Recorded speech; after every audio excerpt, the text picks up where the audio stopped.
আসসালামু আলাইকুম। আমরা গত ভিডিওতে জেনেছিলাম ত্রিকোণমিতি কি এবং ত্রিকোণমিতি কোথায় ব্যবহার করা হয়। আজকের ভিডিওতে আমরা শিখব ত্রিকোণমিতির সবচেয়ে গুরুত্বপূর্ণ অংশ অর্থাৎ এর মূল সূত্রসমূহ। আমরা গত ক্লাসে যে ৬টি ত্রিকোণমিতিক অনুপাত সম্পর্কে জেনেছিলাম, আমাদের এই ৬টি অনুপাত দিয়ে রয়েছে ৬টি সূত্র। আর এই অনুপাতসমূহের মধ্যে পারস্পরিক সম্পর্কিত আরও ১৭টি সূত্র রয়েছে। অর্থাৎ আমাদের ত্রিকোণমিতিতে মোট ২৩টি সূত্র রয়েছে।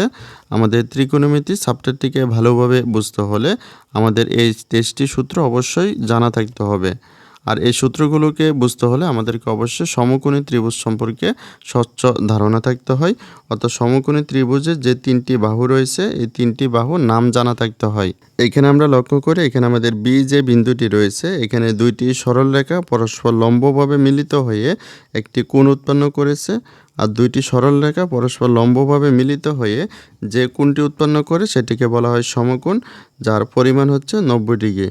আর সমকোণের বিপরীত পাশে যে বাহুটি থাকবে এই বাহুটির নাম হচ্ছে অতিভুজ। অর্থাৎ সমকোণের বিপরীত পাশের বাহুকে বলা হয় অতিভুজ। অতি মানে হচ্ছে বড় আর ভুজ মানে হচ্ছে বাহু। অর্থাৎ অতিভুজ মানে হচ্ছে বড় বাহু। অর্থাৎ সমকোণী ত্রিভুজের যে ৩টি বাহু থাকবে এই ৩টি বাহুর মধ্যে সবচেয়ে বড় বাহু হবে অতিভুজ। এখন আমরা শিখব সমকোণী ত্রিভুজের যে বাকি দুইটি বাহু রয়েছে এই দুইটি বাহুর নামকরণ সম্পর্কে। আমাদের বাকি দুইটি বাহুর নামকরণের ক্ষেত্রে অবশ্যই সূক্ষ্ম কোণের সাপেক্ষে নামকরণ করতে হয়। আমরা যদি সি কোণের সাপেক্ষে নামকরণ করি, অর্থাৎ এখানে যদি আমরা থিটা ধরি, তাহলে আমাদের থিটা কোণের বিপরীত পাশে যে বাহুটি থাকবে এই বাহুটিকে বলা হবে বিপরীত বাহু বা লম্ব। এখানে আমাদের থিটা কোণের বিপরীত পাশে বাহুটি হচ্ছে এবি, তাই আমরা এবি বাহুটিকে বলবো লম্ব। আর থিটা কোণের পাশে যে বাহুটি থাকবে এই বাহুটিকে বলা হবে সন্নিহিত বাহু বা ভূমি। এখানে থিটা কোণের পাশে রয়েছে বিসি বাহু, তাই আমরা বলবো বিসি বাহুটিকে বলবো ভূমি। এখন আমরা দ্বিতীয় যে ত্রিভুজটি রয়েছে এই ত্রিভুজের প্রত্যেকটি বাহুর নামকরণ করব। এখানে আমরা লক্ষ্য করি এখানে আমাদের বি যে বিন্দুটি রয়েছে এই বিন্দুতে দুইটি সরল রেখা পরস্পর লম্বভাবে মিলিত হয়ে একটি কোণ উৎপন্ন করেছে। আর আমরা জানি দুইটি সরল রেখা পরস্পর লম্বভাবে মিলিত হয়ে যে কোণ উৎপন্ন করে সে কোণটিকে বলা হয় সমকোণ। আর সমকোণের বিপরীত পাশে যে বাহুটি থাকবে সে বাহুটিকে বলা হয় অতিভুজ। এখানে আমাদের সমকোণ বি এর বিপরীত পাশে বাহুটি হচ্ছে এসি বাহু, তাই আমরা এসি বাহুটিকে বলবো অতিভুজ। এখন আমরা এই ত্রিভুজের লম্ব এবং ভূমি এই দুইটির নামকরণ করব।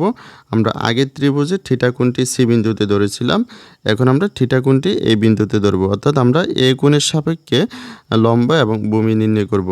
আর আমরা জানি থিটা কোণের বিপরীত পাশে যে বাহুটি থাকবে সে বাহুটিকে বলা হয় লম্ব, আর থিটা কোণের পাশে যে বাহুটি থাকবে সে বাহুটিকে বলা হয় ভূমি। এখানে থিটা কোণের বিপরীত পাশে বাহুটি হচ্ছে বিসি বাহু, তাই আমরা বলবো বিসি বাহুটি হচ্ছে এই ত্রিভুজের লম্ব। আর থিটা কোণের পাশে রয়েছে আমাদের এবি বাহু, তাহলে এবি বাহুটি হবে আমাদের এখানে ভূমি। এখন আমরা তৃতীয় যে ত্রিভুজটি রয়েছে এই ত্রিভুজের প্রত্যেকটি বাহুর নামকরণ করব। এখানে আমরা লক্ষ্য করি এখানে আমাদের এ যে বিন্দুটি রয়েছে এখানে দুইটি সরল রেখা পরস্পর লম্বভাবে মিলিত হয়ে একটি কোণ উৎপন্ন করেছে। আর আমরা জানি দুইটি সরল রেখা পরস্পর লম্বভাবে মিলিত হয়ে যে কোণ উৎপন্ন করে এই কোণটিকে বলা হয় সমকোণ। আর সমকোণের বিপরীত পাশে যে বাহুটি থাকবে সেই বাহুটির নাম হচ্ছে অতিভুজ।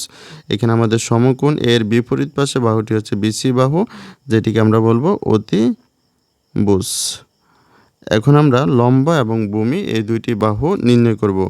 আর লম্ব এবং ভূমি এই দুইটি বাহুর নামকরণের ক্ষেত্রে অবশ্যই থিটা কোণের সাপেক্ষে নামকরণ করতে হয়। আমরা যদি থিটা কোণটি সি বিন্দুতে লিখি তাহলে সি বিন্দু বা থিটা কোণের বিপরীত পাশে যে বাহুটি থাকবে সে বাহুটি হবে লম্ব, আর থিটা কোণের পাশে যে বাহুটি থাকবে সে বাহুটি হবে ভূমি। এখানে থিটা কোণের বিপরীত পাশে হচ্ছে এবি, তাই আমরা এখানে বলতে পারি এবি হচ্ছে আমাদের লম্ব। আর থিটা কোণের পাশে রয়েছে আমাদের এসি, তাই আমরা বলতে পারি এসি হচ্ছে এখানে আমাদের ভূমি। অর্থাৎ আমরা বলতে পারি আমাদের সমকোণের বিপরীত পাশে বা ৯০ ডিগ্রি কোণের বিপরীত পাশে যে বাহুটি থাকবে সেটি হচ্ছে আমাদের অতিভুজ। সমকোণের বিপরীত পাশের বাহুটি হচ্ছে অতিভুজ। আর থিটা কোণের বিপরীত পাশের বাহুটি হচ্ছে আমাদের লম্ব। আর থিটা কোণের পাশের বাহুটি হচ্ছে আমাদের ভূমি। অর্থাৎ আমাদের বাকি যে বাহুটি থাকবে সেটি হচ্ছে ভূমি। আমরা সমকোণী ত্রিভুজের যে 3টি বাহু রয়েছে সেই 3টি বাহুর নামকরণ আশা করি খুব সহজে বুঝতে পেরেছি। এখন আমরা সমকোণী ত্রিভুজ সম্পর্কিত যে 6টি সূত্র রয়েছে এই সূত্র 6টি সম্পর্কে জানব। এখানে আমাদের প্রথম যে সূত্রটি রয়েছে সেটি হচ্ছে সাইন থিটা। সাইন থিটার সূত্রটি হচ্ছে লম্ব বাই অতিভুজ। এখানে আমরা লিখতে পারি লম্ব বাই অতিভুজ। সাইন থিটা সমান লম্ব বাই অতিভুজ। তারপর আমাদের দ্বিতীয় যে সূত্রটি রয়েছে সেটি হচ্ছে কস থিটা। কস থিটা সমান ভূমি বাই অতিভুজ। ভূমি বাই অতিভুজ। কস থিটা সমান ভূমি বাই অতিভুজ। তারপরে আমাদের তৃতীয় যে সূত্রটি রয়েছে এটি হচ্ছে টেন থিটা। টেন থিটার সূত্রটি হচ্ছে লম্ব বাই ভূমি। লম্ব বাই ভূমি। এখন আমাদের চতুর্থ যে সূত্রটি রয়েছে কসেক থিটা। এটি হচ্ছে আমাদের সাইন থিটার যে সূত্রটি রয়েছে সেটির বিপরীত সূত্রটি হবে, অর্থাৎ সাইন থিটা সমান লম্ব বাই অতিভুজ ছিল, কসেক থিটা হবে অতিভুজ বাই লম্ব। অর্থাৎ আমরা অতিভুজকে লিখব উপরে, অতিভুজ হবে উপরে আর লম্ব হবে নিচে। তারপরে আমাদের রয়েছে সেক থিটা। এই সেক থিটার যে সূত্রটি রয়েছে সেটি হচ্ছে কস থিটার বিপরীত। কস থিটা হচ্ছে ভূমি বাই অতিভুজ আর সেক থিটা হবে অতিভুজ বাই ভূমি। অর্থাৎ অতিভুজটি আমরা লিখব উপরে অতিভুজ আর ভূমিকে আমরা লিখব নিচে। তারপরে আমাদের যে সূত্রটি রয়েছে সেটি হচ্ছে কট থিটা। আর কট থিটার সূত্রটি হচ্ছে আমাদের টেন থিটার বিপরীত। টেন থিটা হচ্ছে লম্ব বাই ভূমি আর কট থিটা হবে ভূমি বাই লম্ব। ভূমি বাই লম্ব। অর্থাৎ আমরা 3টি সূত্র যদি শিখতে পারি তাহলে আমাদের বাকি 3টি সূত্র আমরা বোনাস হিসাবে পেয়ে যাচ্ছি। আর এই সূত্রগুলোকে সহজে মনে রাখার জন্য আমাদের সহজ একটি কৌশল রয়েছে, অর্থাৎ sign theta, cos theta, tan theta এই 3টি ত্রিকোণমিতিক অনুপাত আমরা সিরিয়ালি মুখস্থ করে নেব। Sign theta, cos theta, tan theta. তারপর আমরা এই 3টি অনুপাতের জন্য 3টি ছন্দ মুখস্থ করব। এগুলো হচ্ছে লতি, ভূতি, লঘু। অর্থাৎ সাইন থিটার জন্য হচ্ছে লতি, কস থিটার জন্য হচ্ছে ভূতি, টেন থিটার জন্য হচ্ছে লঘু। সাইন থিটা হচ্ছে লতি, ল দিয়ে হচ্ছে লম্ব, তি দিয়ে হচ্ছে অতিভুজ। অর্থাৎ সাইন থিটা সমান লম্ব বাই অতিভুজ। তারপরে কস থিটা হচ্ছে ভূতি, ভূ দিয়ে হচ্ছে ভূমি আর তি দিয়ে হচ্ছে অতিভুজ। অর্থাৎ কস থিটা সমান ভূমি বাই অতিভুজ। তারপরে টেন থিটা হচ্ছে লঘু, ল দিয়ে হচ্ছে লম্ব আর ভূ দিয়ে হচ্ছে ভূমি। অর্থাৎ টেন থিটা সমান লম্ব বাই ভূমি। অর্থাৎ আমরা sign theta, cos theta, tan theta এই 3টি মান আমরা সহজে সূত্রের সাহায্যে যদি শিখতে পারি, তারপর আমাদের বাকি যে 3টি সূত্র রয়েছে সেই 3টি হচ্ছে আমাদের এই 3টির বিপরীত সূত্র। অর্থাৎ আমরা 3টি মান যদি শিখতে পারি তাহলে আমরা বাকি 3টি বোনাস হিসাবে পেরে যাব। এখন আমরা ত্রিকোণমিতিক অনুপাত সময়ের মধ্যে পারস্পরিক সম্পর্কের উপর ভিত্তি করে যে 17টি সূত্র রয়েছে সেই 17টি সূত্র সম্পর্কে জানব। এখানে আমাদের 17টি সূত্র সম্পর্কে জানার পূর্বে আমরা প্রথমে কিছু বিপরীত অনুপাত সম্পর্কে জেনে নেই। আমাদের সাইন থিটার বিপরীত অনুপাত হচ্ছে কসেক থিটা আর কস থিটার বিপরীত অনুপাত হচ্ছে সেক থিটা আর টেন থিটার বিপরীত অনুপাত হচ্ছে কট থিটা। আমরা যদি এই 3টি বিপরীত অনুপাত সম্পর্কে জানি তাহলে আমরা এখানে 6টি সূত্র খুব সহজে পেরে যাব। যেমন এখানে আমাদের প্রথমে রয়েছে সাইন থিটা আর আমরা জানি সাইন থিটার বিপরীত অনুপাত হচ্ছে কসেক থিটা। তাই আমরা লিখতে পারি সাইন থিটা সমান 1 by cosec theta. Sine theta সমান 1 বাই কসেক থিটা। তারপর আমাদের দ্বিতীয় যে সূত্রটি রয়েছে সেটি হচ্ছে কস থিটা আর আমরা জানি কস থিটার বিপরীত অনুপাত হচ্ছে সেক থিটা। তাই আমরা বলতে পারি কস থিটা সমান 1 by sec theta. Cos theta সমান 1 বাই সেক থিটা। তারপর আমাদের তৃতীয় যে সূত্রটি রয়েছে এটি হচ্ছে টেন থিটা আর আমরা জানি টেন থিটার বিপরীত অনুপাতটি হচ্ছে কট থিটা। তাই আমরা বলতে পারি টেন থিটা সমান 1 by cot theta. Tan theta সমান 1 বাই কট থিটা। অর্থাৎ এখানে আমরা বিপরীত অনুপাতটি লিখে দিচ্ছি, এটি হচ্ছে আমাদের সূত্র। তারপরে আমরা চতুর্থ যে সূত্রটি দেখতে পাচ্ছি এটি হচ্ছে কসেক থিটা আর আমরা জানি সাইন থিটার বিপরীত হচ্ছে কসেক আর কসেকের বিপরীত হচ্ছে সাইন। তো আমরা এখানে আমরা লিখতে পারি কসেক থিটা সমান 1 by sine theta. Cosec theta সমান 1 বাই সাইন থিটা। আমাদের তারপরের যে সূত্রটি রয়েছে সেটি হচ্ছে সেক থিটা আর আমরা জানি কস থিটার বিপরীত হচ্ছে সেক থিটা আর সেক থিটার বিপরীত হচ্ছে কস থিটা। তাই আমরা সেক থিটা সমান লিখতে পারি 1 by cos theta. 1 by cos theta. তারপরে আমাদের 6 নম্বরে যে সূত্রটি রয়েছে সেটি হচ্ছে কট থিটা। আমরা জানি টেন থিটার বিপরীত হচ্ছে কট থিটা আর কট থিটার বিপরীত হচ্ছে টেন থিটা। তাই আমরা লিখতে পারি কট থিটা সমান 1 by tan theta. Cot theta সমান 1 বাই টেন থিটা। আমাদের এখানে যে 6টি সূত্র রয়েছে আমরা প্রথম ধাপে এই 6টি সূত্র একসাথে আমরা মুখস্থ করে নিব। তারপরে আমরা 7 নং এবং 8 নং যে সূত্র দুইটি রয়েছে এই দুইটি সূত্র আমরা এক ধাপে মুখস্থ করব। টেন থিটা যে সূত্রটি রয়েছে এটি ব্যতিক্রমী আমাদের এই সূত্রটি। টেন থিটা সমান হচ্ছে sine theta by cos theta, অর্থাৎ এখানে আমাদের উপরে 1 হবে না, এখানে আমাদের টেন থিটা সমান sine theta by cos theta. তারপরে আমাদের কট থিটার যে সূত্রটি রয়েছে এটি হচ্ছে আমাদের cos theta by sine theta, cos theta by sine theta. এখানে আমরা লক্ষ্য করি আমাদের কট থিটার ক্ষেত্রে কস থিটা হবে উপরে, অর্থাৎ কস থিটা কট থিটার প্রথমে রয়েছে সি আর কস থিটার প্রথমে রয়েছে সি, এই দুইটির বর্ণ কিন্তু আমাদের মিল রয়েছে। তাই আমরা কট থিটার ক্ষেত্রে লিখব কস থিটা উপরে আর সাইন থিটা নিচে, আর টেন থিটার ক্ষেত্রে আমরা লিখব সাইন থিটা উপরে কস থিটা নিচে। আমরা যদি একটি মনে রাখতে পারি তাহলে আমরা আরেকটি খুব সহজে মনে রাখতে পারবো। আমরা মনে রাখবো কট থিটা সমান cos theta by sine theta, অর্থাৎ কস থিটা উপরে সাইন থিটা নিচে। আর টেন থিটা এটির উল্টো হবে, অর্থাৎ সাইন থিটা হবে উপরে কস থিটা হবে নিচে।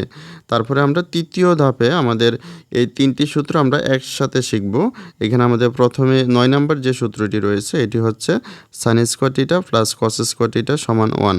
আমাদের তিনটি সূত্র রয়েছে যার মানগুলো হচ্ছে 1।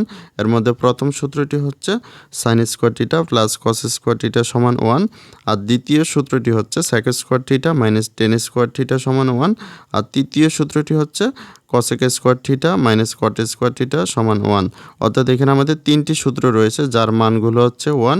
এর মধ্যে একটি সূত্র হচ্ছে মাঝখানে প্লাস রয়েছে আর বাকি দুইটি সূত্রের মাঝখানে মাইনাস রয়েছে। আমরা এখন 9 নম্বর যে সূত্রটি রয়েছে এটি দিয়ে আমরা 10 এবং 11 এই দুইটি সূত্র শিখতে পারি।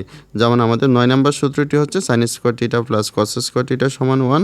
আমরা যদি এই সূত্রটি মনে রাখতে পারি তাহলে আমরা 10 নম্বর সূত্রটি পাবো, অর্থাৎ এখানে আমাদের সাইন স্কোয়ার থিটা সমান আমরা লিখব, এখানে আমাদের ডান পাশে রয়েছে 1 আমরা লিখব 1। তারপর আমাদের বাম পাশে যে প্লাস কস স্কোয়ার থিটা রয়েছে এটিকে যদি আমরা পক্ষান্তর করে দেই তাহলে এটি হয়ে যাবে মাইনাস কস স্কোয়ার থিটা, অর্থাৎ আমরা বলতে পারি সাইন স্কোয়ার থিটা সমান 1 মাইনাস কস স্কোয়ার থিটা।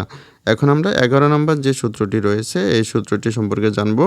আমরা 11 নম্বর সূত্রের বাম পাশে রয়েছে কস স্কোয়ার থিটা, আমরা এখানে লিখলাম কস স্কোয়ার থিটা। আর আমাদের এখানে 9 নং সূত্রের ডান পাশে 1 রয়েছে, আমরা এখানে প্রথমে 1 লিখব। তারপর এখানে আমাদের বাম পাশে যে সাইন স্কোয়ার থিটা রয়েছে এটিকে আমরা পক্ষান্তর করে দিলে এটি হবে মাইনাস সাইন স্কোয়ার থিটা। অর্থাৎ আমরা 9 নং যে সূত্রটি রয়েছে এটি দিয়ে আমরা দুইটি সূত্র অর্থাৎ 10, 11 এই দুইটি সূত্র খুব সহজে শিখে নিতে পারি।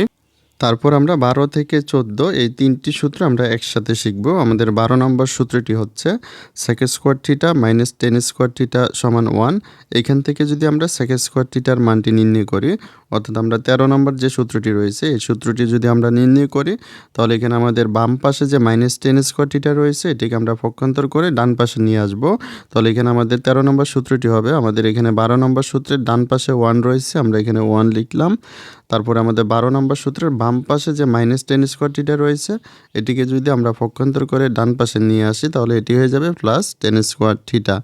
অর্থাৎ আমরা 12 নম্বর সূত্র থেকে আমরা সেক স্কোয়ার থিটার মানটি নির্ণয় করলাম, সেক স্কোয়ার থিটা সমান 1 প্লাস টেন স্কোয়ার থিটা। এখন আমরা 12 নম্বর সূত্র থেকে টেন স্কোয়ার থিটার মানটি নির্ণয় করব।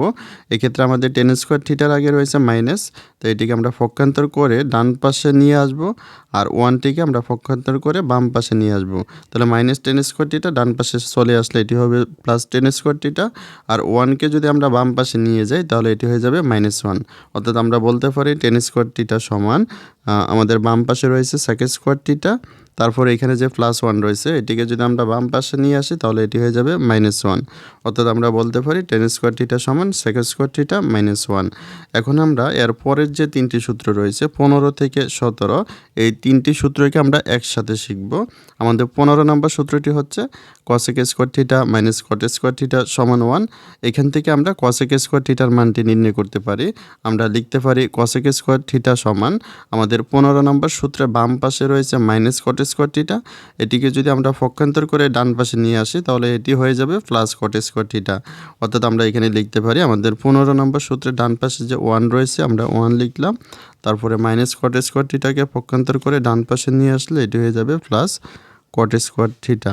অর্থাৎ আমরা বলতে পারি cosec স্কোয়ার থিটা সমান 1 প্লাস cot স্কোয়ার থিটা। এখন আমরা 15 নম্বর সূত্রটি থেকে 17 নম্বর যে সূত্রটি রয়েছে এটির মান নির্ণয় করব cot স্কোয়ার থিটার মান। তো এই ক্ষেত্রে আমাদের মাইনাস cot স্কোয়ার থিটা যেটি রয়েছে 15 নং সূত্রে, সেটিকে যদি আমরা পক্ষান্তর করে ডান পাশে নিয়ে আসি তাহলে এটি হয়ে যাবে প্লাস cot স্কোয়ার থিটা। আর এই 1কে যদি আমরা পক্ষান্তর করে বাম পাশে নিয়ে আসি তাহলে এটি হয়ে যাবে -1। অর্থাৎ আমরা বলতে পারি cot স্কোয়ার থিটা সমান, এখানে আমাদের বাম পাশে যে cosec স্কোয়ার থিটা রয়েছে সেটি আমরা লিখলাম cosec স্কোয়ার থিটা, আর +1কে পক্ষান্তর করে বাম পাশে নিয়ে আসলে এটি হয়ে যাবে -1।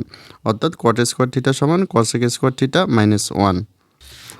আমরা এভাবে খুব সহজ কিছু কৌশলের মাধ্যমে এখানে আমাদের 17টি সূত্রকে আমরা সহজে আয়ত্ত করতে পারি।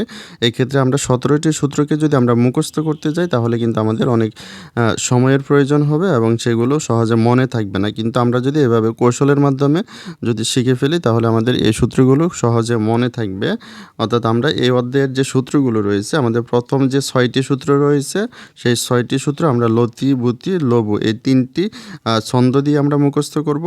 আর এরপরের যে 17টি সূত্র রয়েছে সেই সূত্রগুলো আমরা ওই বিপরীত যে রাশি রয়েছে sin থিটার বিপরীত cosec থিটা, cos থিটার বিপরীত sec থিটা এবং tan থিটার বিপরীত cot থিটা, এই 3টি বিপরীত রাশি দিয়ে আমরা 6টি সূত্র শিখব। তারপরে আমাদের tan থিটা আর cot থিটা এই 2টি সূত্র আমরা একসাথে শিখব।